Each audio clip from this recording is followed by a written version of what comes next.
Hi, this is Mark Smith with Family Tree Counseling Associates, and I am the author of Managing Abandonment Issues Through Recovery, and I am working on my next book, a book on shame, called Healing Toxic Shame Through Recovery. For some reason, I do better getting out of the house. I had the house to myself today. It was quiet as could be. And I just couldn't get started writing. And so I booked a hotel and came to a hotel, and it's filled with hundreds of very loud and obnoxious teenagers. And I'm writing here. That's just how I do it. Something about being in a hotel room with nothing else to do that just makes me focus.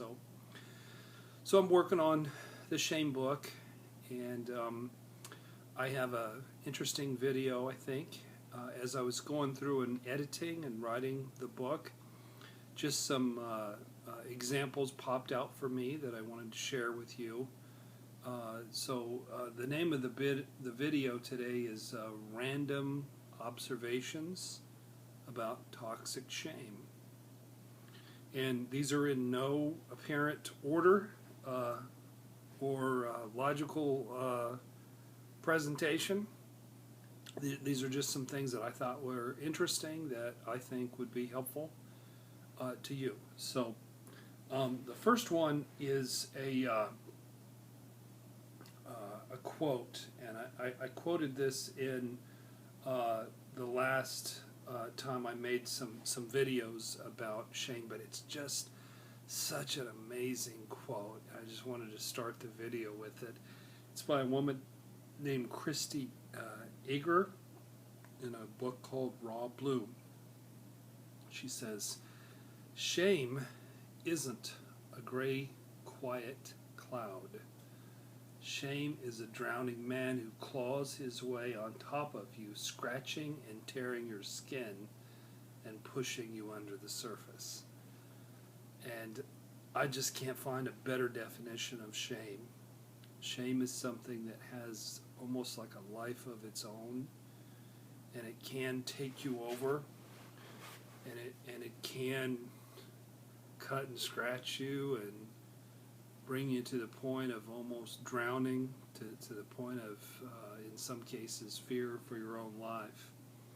So I'm going to go back way in time, back to 1977. I had just finished high school at Kokomo High School, and in my shame-induced spiritual conversion, I was off at Taylor University trying to be super Christian. And my first semester there at Taylor, I took speech class. And in speech class, I would stand before, it was only 7 or 8 people and a very nice teacher in an old building, and I would stand there, and my knees would shake and my voice would shake, and I would have the hardest time communicating at all, because at my core I didn't feel good enough. I felt like a fraud. And there was something about standing in front of that room that just made me feel naked. It was terrifying for me, and very painful to have your knees be knocking. Everybody in the room knows your knees are knocking. You're sweating profusely. But I got through it. But that was one example of shame in my life. Jump ahead to 1982. My wife and I were married in 81, and Super Christian was going off to Bible school to become a minister. And we saved all year. I made $11,000 my first year out of college as a food stamp caseworker. I think I probably qualified for food stamps as well. but I was a caseworker, and we were able to save some money, and we purchased a Chevrolet Chevette. There are other names for Chevettes that aren't very nice that I won't mention, but I think you know where I'm going with that. But it was a nice silver car with a luggage rack, and it certainly was nicer than the 1969 Ford Fairlane that we had previously been driving. But we didn't save quite enough money to purchase it outright. And we purchased the car with the help of a very small car loan. Our payments were $85 a month for this 2-year-old Chevy Chevette. So, but I didn't tell the banker when I got the loan that we were taking the vehicle out of state, because we were going to Bible school in Tulsa, Oklahoma. And I wasn't trying to lie to him, but I didn't disclose that, so I couldn't sleep all the next day after we'd signed the loan. And I was up most of the night, and it was a Saturday morning. I called the man at his home. I don't know how I found him. There really wasn't any internet. I found this fella at his home, and I called him, and I was just very upset, and I confessed that we were going to take our silver Chevette out of town and take it to Tulsa, Oklahoma for Bible school. And I thought maybe he was going to cancel the loan. I felt horribly heavy and guilty about what I'd done there. So he thought I was a nut. He said, "Are you going to make the payments?" And I said, "Of course." And he said, "Don't worry about it. Don't call me at home again." So that's another example of a shame reaction. Here's a shame reaction by a friend of mine, caused by some insensitivity on my part. We're jumping ahead to 1989, 1990. When I first started my private practice, I had 2 offices.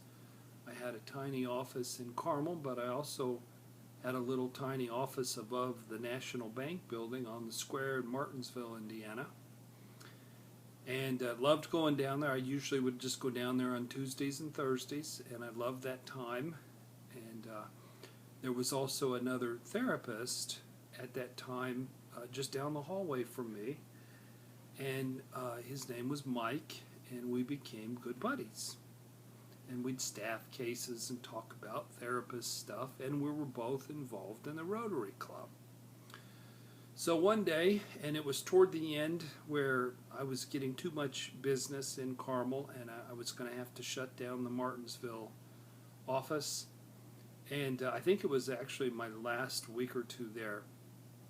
But I attended the Rotary annual banquet where they installed the new president and the new officers. And we were sitting at a table that I think held 5 couples. And my wife didn't attend this event with me. It was 4 couples, me and Mike. And we were called upon to go around the room, and basically all the men stood up, introduced themselves, told what business they were in, and then introduced their wives. And for some reason, I thought it would be cute to introduce Mike as my wife. And I did that very impetuously and got a huge laugh. There was 100 people there, and it just cracked the place up. And then I looked over at Mike, and he was all red and purple. And he was really offended. He felt ashamed of being exposed like that. He was a single fella, and he possibly was a gay fella, which wouldn't be an issue for me. My best buddy is gay, as a matter of fact. But it was insensitive, and it hit his shame button, and he never spoke with me again. I called him. I sent him letters. There wasn't email way back in the day, but he never responded to me because he was mortified, he was humiliated, and that's what happens when somebody can touch on your shame. I don't think I deserved to be never spoken to again. It was sort of cute, it was sort of funny, it was a little bit insensitive. I certainly didn't want to hurt my friend Mike. Let me contrast that to a story that my brothers just shared with me the other day. Many years ago, the two of them went to Vegas to golf and to gamble. And that one night they took in a show with the late, great Rodney Dangerfield. So you youngsters who don't know who Rodney Dangerfield is, his famous line was, I can't get no respect around here. And he's a stand-up guy, stand-up comedian. He was funny, old school. So anyway, they had tickets on the front row, and my younger brother is a large man, and Dangerfield usually would find people to eviscerate on the front row. He'd find some fact about them that he found funny, and then he would just destroy them throughout his whole monologue.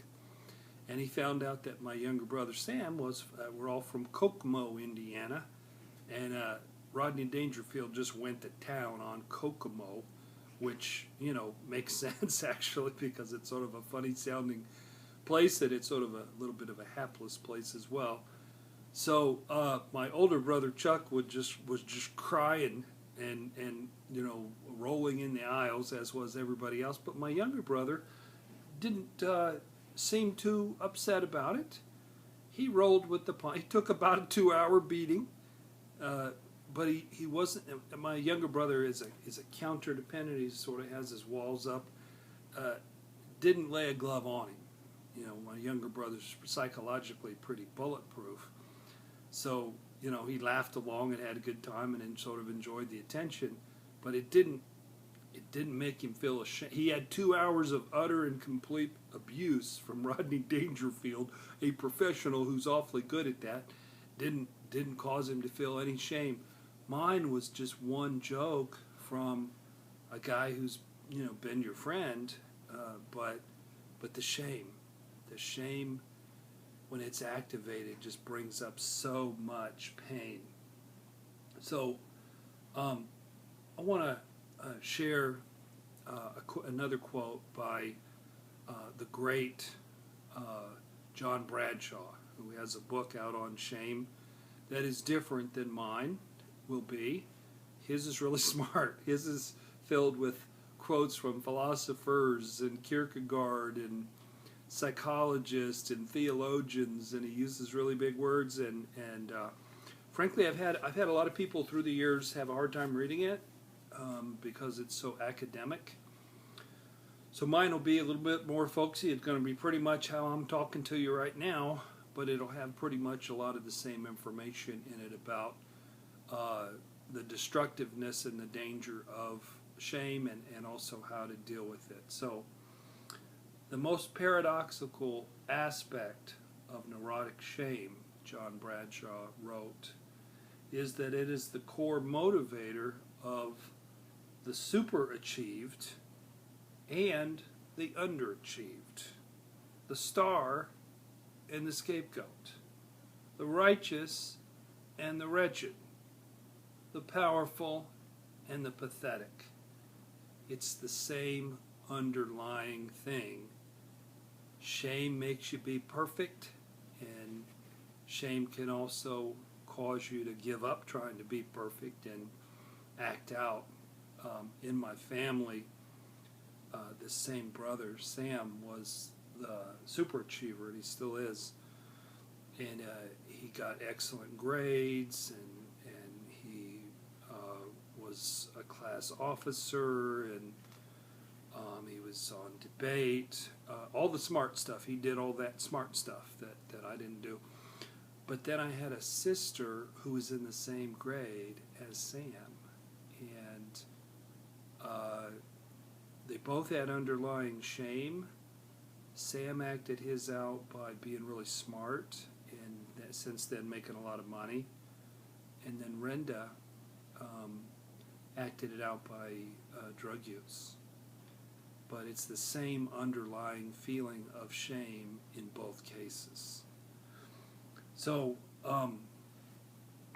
another thought I wanted to share along those lines is I work with a lot of, again, what I call counter-dependents, or usually men who are psychologically well-defended. They're arrogant, they know it all, they're defensive, they're hyper-independent, they're unaccountable, they're self-absorbed, they're addictive, they're workaholic, they're oblivious, and they tend to be very controlling. It's a counter-dependent. And I've had several of these fellows through the years who they just hate coming to therapy. They'd come because their wife made them come, and then I'd go picking away at their psychological defense mechanisms, and they'd leave bleeding. They'd be bleeding shame. One fella, his marriage blew up 3 years after he saw me, and he had to weigh, get divorced or go see the bad man with the sharp knife who's going to cut into that shame. And he really had to weigh it for a while because it hurts to feel that heaviness, that heavy emotion that is shame. And if your wife and your therapist go cutting at your psychological defense mechanisms, that's probably what you're going to feel. So I had another fella come in this week, and he don't want to come no more because he feels like a loser when he comes, and he's a busy man. And I said, well, fella, you're going to be back here in 2 or 3 years because your marriage is going to blow up. But when you come back next time, you're not going to hate it so much because you'll probably be ready to do the work next time, and right now you're not ready to do the work. But I wish you were ready to do the work, but I can understand why a counter-dependent who's trying not to feel and trying to make money and trying to stay ahead of the junkyard dog of financial fear that's chawing at his heels, I can see why you wouldn't want to sit around and talk about your feelings when it makes you feel bad. But if you don't deal with your counter-dependence and you don't deal with your shame, your marriage is going to blow up in your face, and you're going to have to deal with a good therapist, you're going to have to deal with a really mean lawyer, one or the other. Those are going to be your choices. So the antidote to shame is sharing and emotional openness. And we had a fella come in this week, young fella who feels a lot of shame, and I had a room full. I had 12 guys there in our group, and 11 of them were able to sort of take this younger man under their wing and tell him, talk about your feelings, talk about your shame. That's the antidote, and you'll grow into a more consistent and a responsible man as you heal your underlying wounds from your childhood. So those are some thoughts about this topic of shame. It's something that affects really hundreds and hundreds and thousands and probably millions of people in our country who it's the common cold of issues because it's so prevalent that if you grow up with a parent with a harsh voice, or they're controlling, or they're abusive, or they're rigid, then you're going to have some interior shame, and it's going to be very painful. So those are some tidbits, some random thoughts about toxic shame. The book isn't going to be out until September of this year, 2013. I have a lot of work to do. I'm chipping away at it. I think it'll be very helpful to a lot of people. Shame and abandonment are the two big issues that people deal with both in their marriage and as individuals. So I will continue to put out some videos and some blogs and keep you updated. And when the book comes out, I would like you to go get a copy of it and see if you can be helped by it. In the meantime, you can learn some things about shame recovery through the videos and through the blogs. So I'm wishing you the opposite of shame and that is a healthy sense of entitlement and high self-esteem and joy in your heart. So thank you for listening.